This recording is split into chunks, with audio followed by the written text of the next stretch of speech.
नमस्कार साथियों, स्वागत है आपका आपके अपने YouTube चैनल गांव की पाठशाला पर। पिछली वीडियो में हमने जो द्विघात समीकरण है उसको किस प्रकार से पूर्ण वर्ग बनाते हैं वो सीखा और श्रीधराचार्य विधि की जानकारी ली। आज हम सीखेंगे कि जो द्विघात समीकरण है उसके मूलों की प्रकृति को किस प्रकार ज्ञात करते हैं। आज हम सीखेंगे मूलों की प्रकृति ज्ञात करना कि किसी भी द्विघात समीकरण की मूलों की प्रकृति को किस प्रकार से समझ सकते हैं। देखिए, मूलों की प्रकृति के लिए सबसे पहले हम जानते हैं कि अगर ax² plus bx plus c equal to 0 एक द्विघात समीकरण है। क्या है? एक द्विघात समीकरण ax² plus bx plus c equal to 0 एक द्विघात समीकरण है। तो हमने कल श्रीधराचार्य विधि से सीखा था। श्रीधराचार्य विधि से कल हमने सीखा था कि x का मान क्या होता है, minus of b plus minus root of b² minus 4ac upon 2a। x का मान क्या निकाला था हमने कि x का मान होता है minus of b plus minus root of b² minus 4ac upon 2a।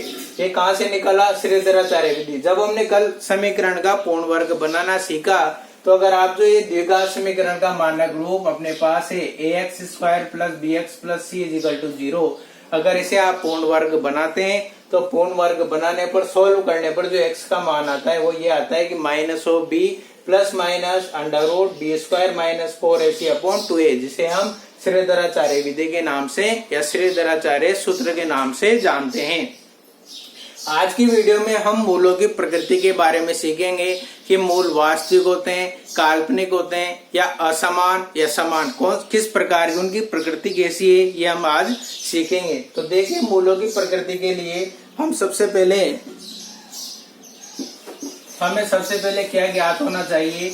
इसके लिए आपको 3 पॉइंट अच्छी तरह से ध्यान होने चाहिए कि मूलों की प्रकृति के लिए हम क्या काम में लेते हैं। अगर जैसे कोई टर्म अपने पास b² minus 4ac is equal to b² minus 4ac is greater than 0 है। अगर b² माइनस 4ac का मान 0 से बड़ा है तो मूल क्या होंगे? तो मूल वास्तविक व भिन्न होंगे। आपको 3 पॉइंट याद रखने हैं। पहला पॉइंट है, अगर b² minus 4ac is greater than 0 तो मूल वास्तविक व भिन्न होंगे। इसी प्रकार अगर b²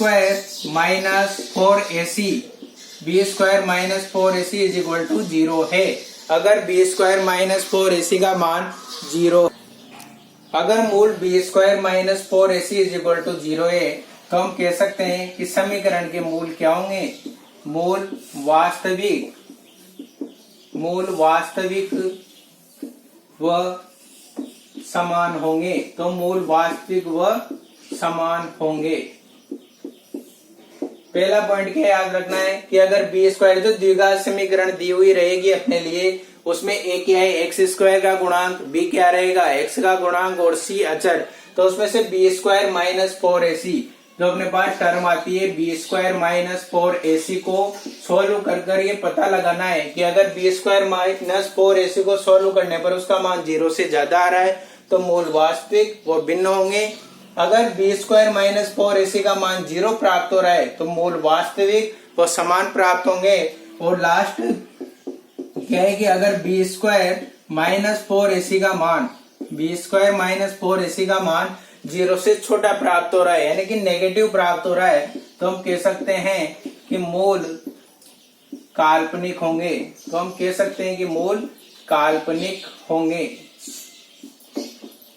तो क्या याद रखना है हमें कि एक द्विघात समीकरण के लिए अगर b² माइनस 4ac का मान 0 से बड़ा है तो मूल वास्तविक और भिन्न होंगे। अगर b² माइनस 4ac का मान 0 के बराबर है तो मूल वास्तविक व समान होंगे। और b² माइनस 4ac का मान अगर 0 से छोटा है यानी कि नेगेटिव है तो मूल काल्पनिक होंगे।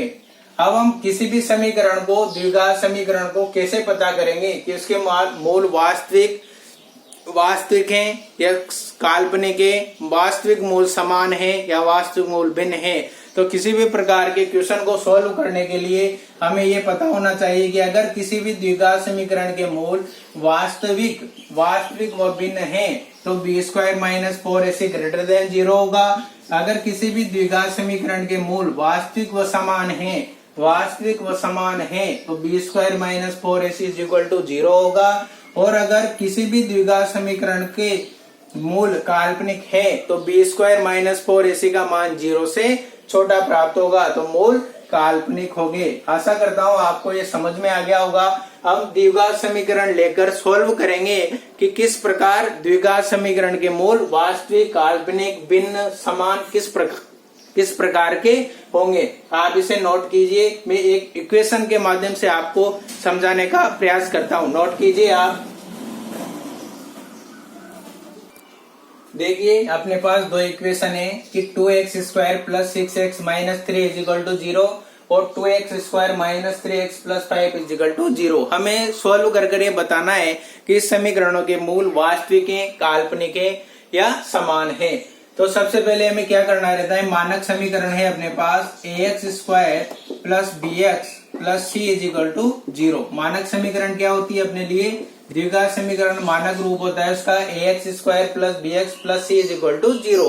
तो तुलना करने पर हम देखेंगे कि a का मान क्या प्राप्त हो रहा है 2, b का मान क्या प्राप्त हो रहा है 6 और c का मान क्या प्राप्त हो रहा है -3। हमें क्या ज्ञात करना है, अब हम सबसे पहले b² - 4ac को ज्ञात करेंगे। अगर b² - 4ac का मान 0 से बड़ा है तो मूल वास्तविक और भिन्न भिन्न होंगे। अगर b² - 4ac = 0 होता है तो मूल वास्तविक व समान होंगे।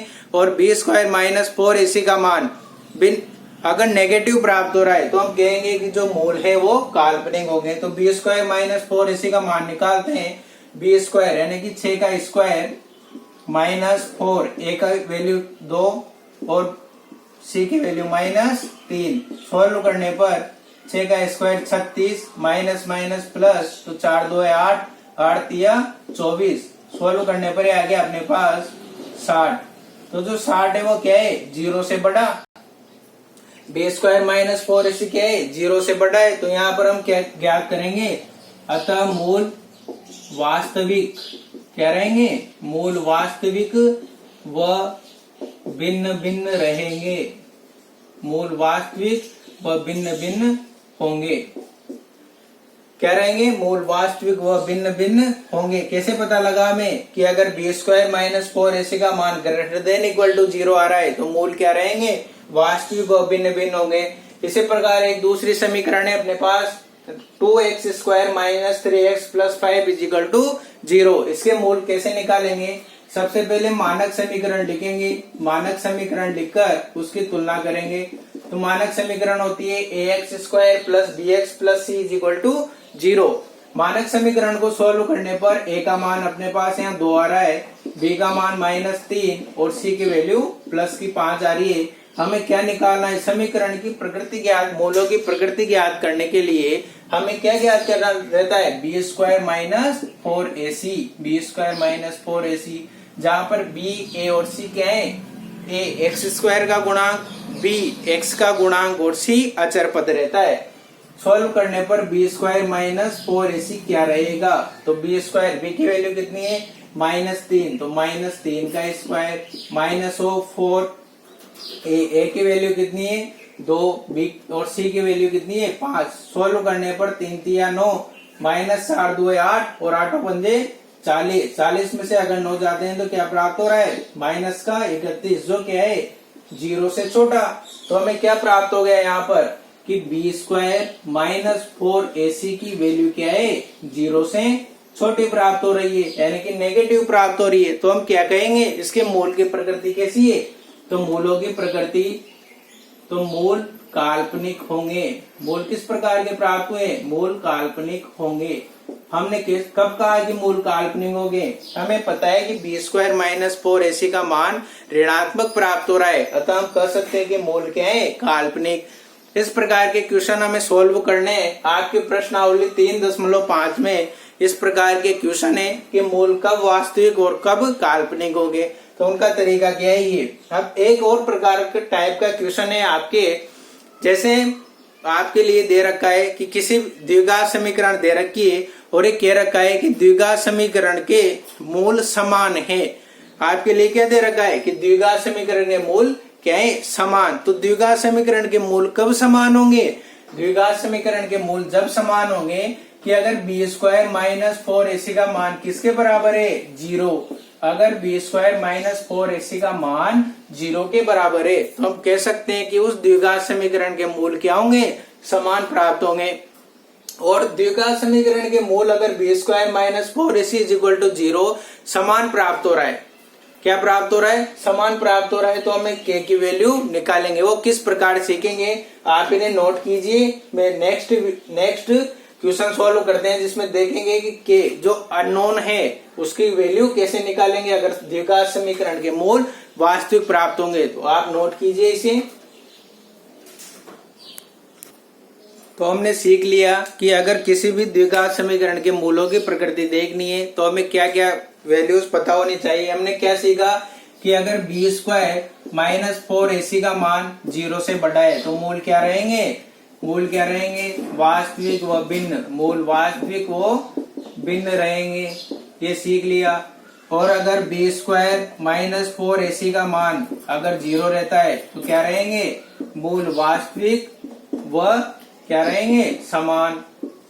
मूल वास्तविक और समान प्राप्त होंगे। और अगर बी स्क्वायर माइनस 4ac की वैल्यू 0 से छोटी है यानी कि नेगेटिव प्राप्त हो रही है तो हम क्या कह सकते हैं, मूल क्या रहेंगे, मूल काल्पनिक प्राप्त होंगे।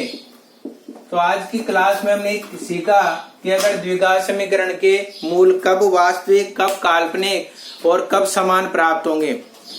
आशा करता हूँ आपको आज की वीडियो पसंद आई होगी। वीडियो को ज्यादा से ज्यादा लोगों तक पहुंचाने का प्रयास करें। नेक्स्ट वीडियो में हम उस प्रकार के क्वेश्चन करेंगे कि जब द्विघात समीकरण के हमें पहले बता रखा हो कि द्विघात समीकरण के मूल वास्तविक व समान है और एक समीकरण देकर एक अननोन पूछा होगा कि k की वैल्यू ज्ञात कीजिए, k का मान क्या होगा कि अगर द्विघात समीकरण का मान समान प्राप्त हो। आशा करता हूँ आपको वीडियोस पसंद आ रही होगी। चैनल पर निरंतर बने रहें। जय हिंद, जय भारत, धन्यवाद।